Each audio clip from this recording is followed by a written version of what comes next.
اور جب بخاری شریف کی آخری حدیث کی تقریب تو ہر مدرسے میں ہوتی ہے، اور ہر مدرسہ اس دن اور اس حدیث کے سبق کے دن اپنی پوری بات بھی بتاتا ہے، اپنا تعارف بھی کرواتا ہے۔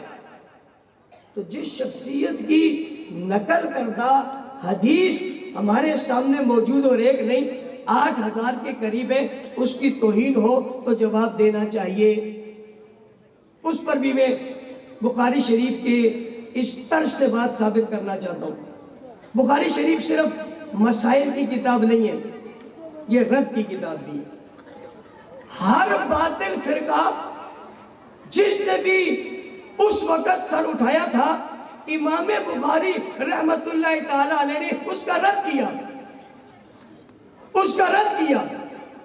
ایک اور بات بیچ میں سمجھیے، یہ جو ہمارا ہندوستان ہے، بر صغیر ہے، اس میں جب بھی سند کی بات آتی ہے تو ہم سب کی سند جو ہے وہ جا کر پہنچتی ہے حضرت شاہ ولی اللہ رحمت اللہ تعالی علیہ تک۔ حضرت زکریہ رحمت اللہ تعالی علیہ نے اپنی آپ بیتی میں لکھا ہے کہ ہم نے حدیث پڑھنے اور پڑھانے والوں کو خطوط لکھے اور ان سے ان کی سند معلوم کی، کوئی ایک سند بھی ایسی نہیں تھی جس میں حضرت شاہ ولی اللہ رحمت اللہ تعالی علیہ نہ تھے۔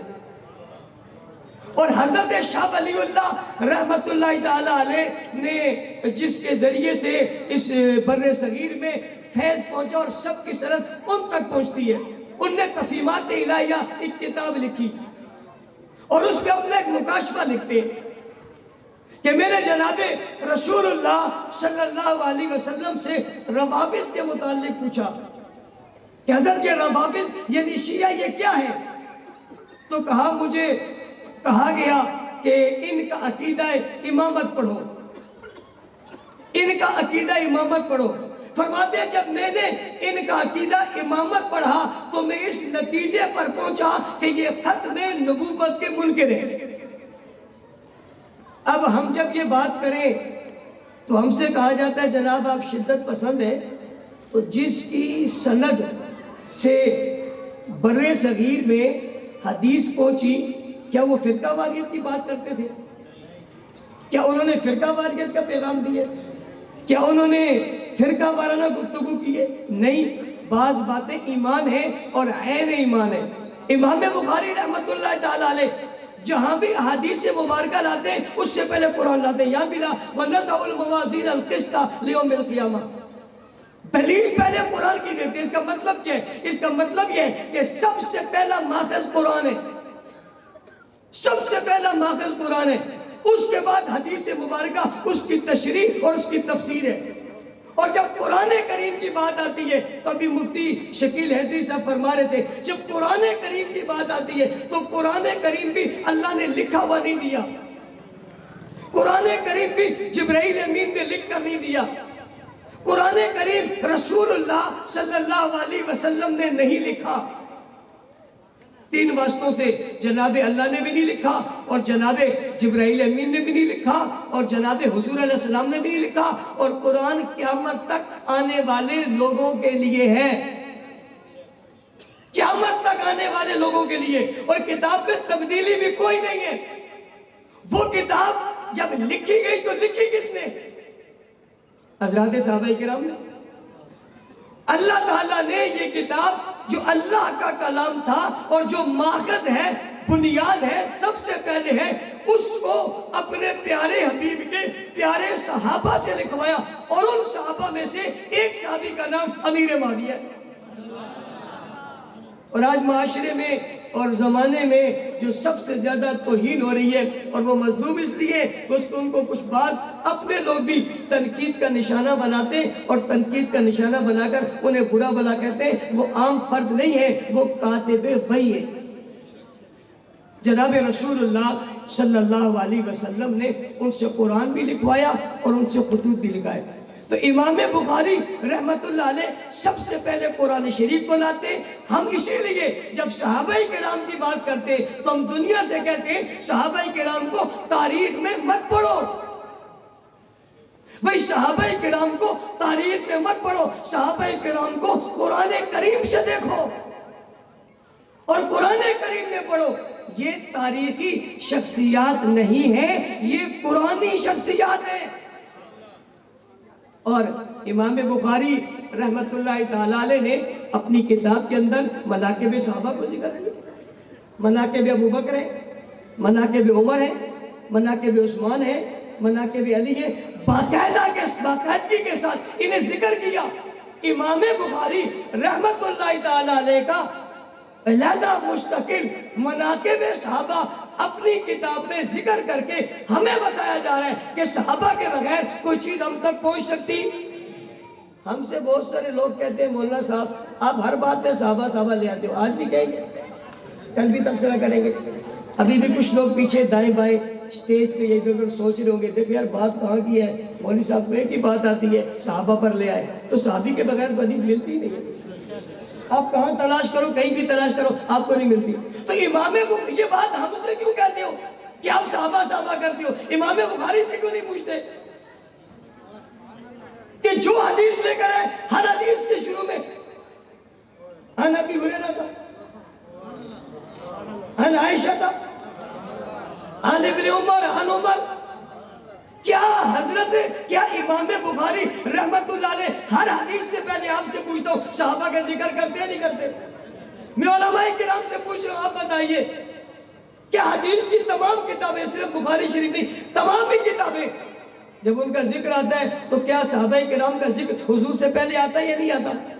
کیا رسول اللہ صلی اللہ علیہ وآلہ وسلم کا قول یا فعل یا تقریر یعنی سکوت جناب صحابہ کرام کے بعد کہیں ملتا ہے؟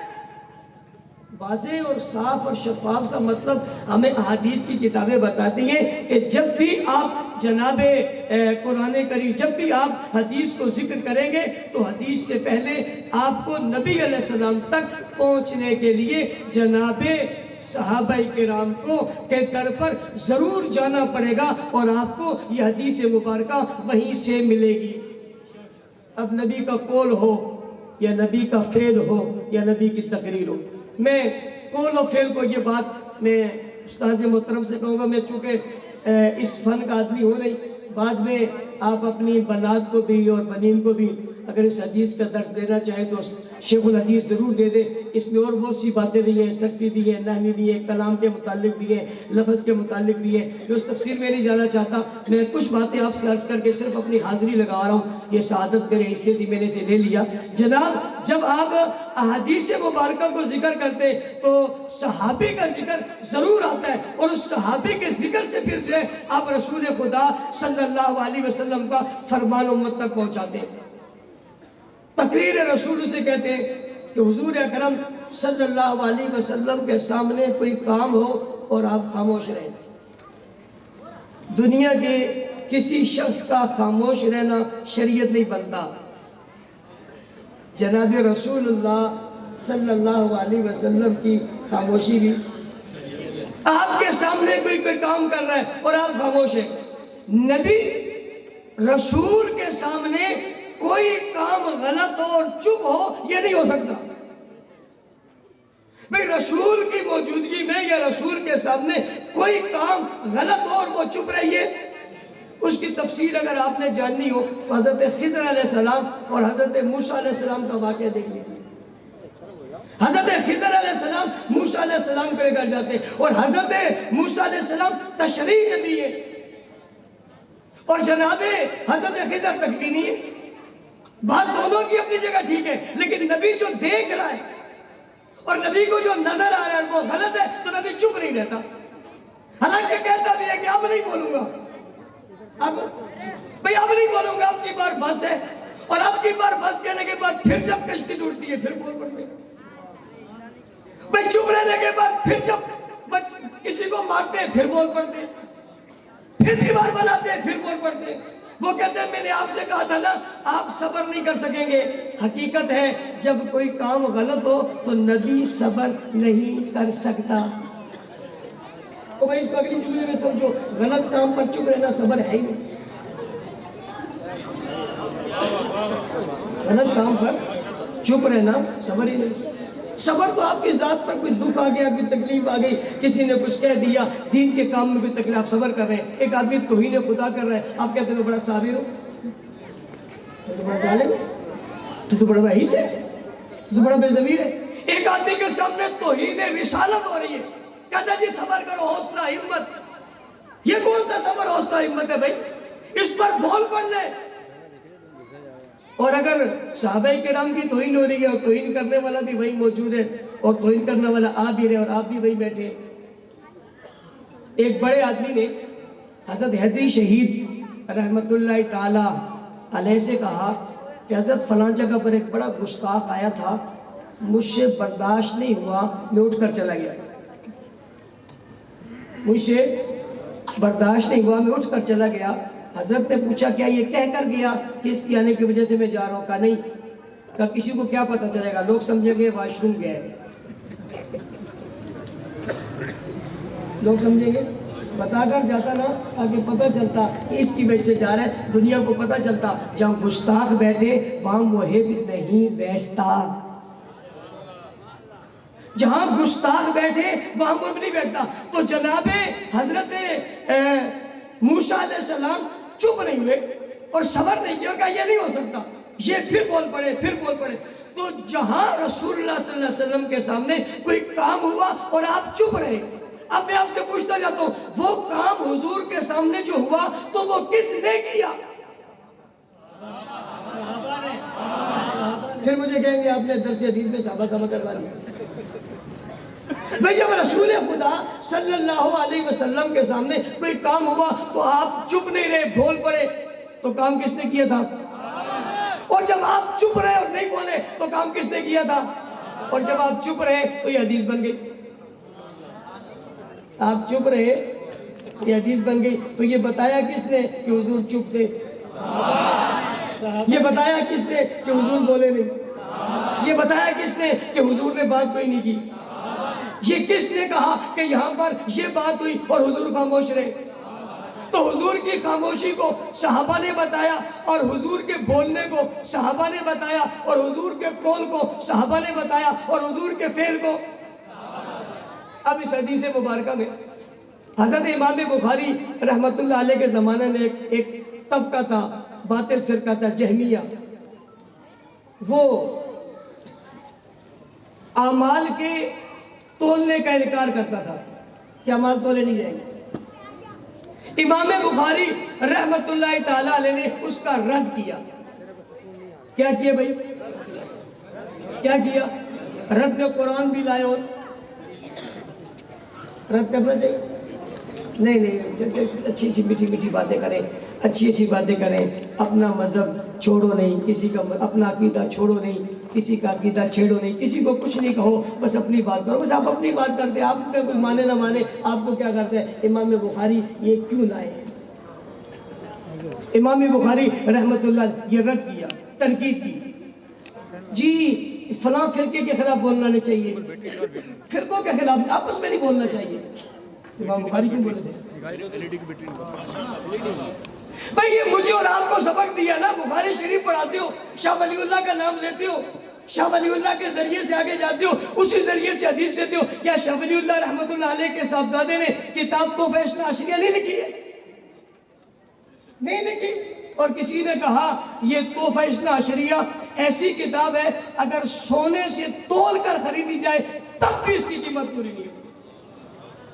امت پر احسان کیا، ایک ایسا فرقہ، ایک ایسے لوگ، ایک ایسا دین جو بالکل دین کے مقابلے میں، اور اس نے دین کے مقابلے میں ایک دین بنا لیا اور اس کو دین صحیح کہا، اس کا رد کر کے لوگوں کو بتایا یہ امت پر احسان نہیں ہے تو اور کیا ہے؟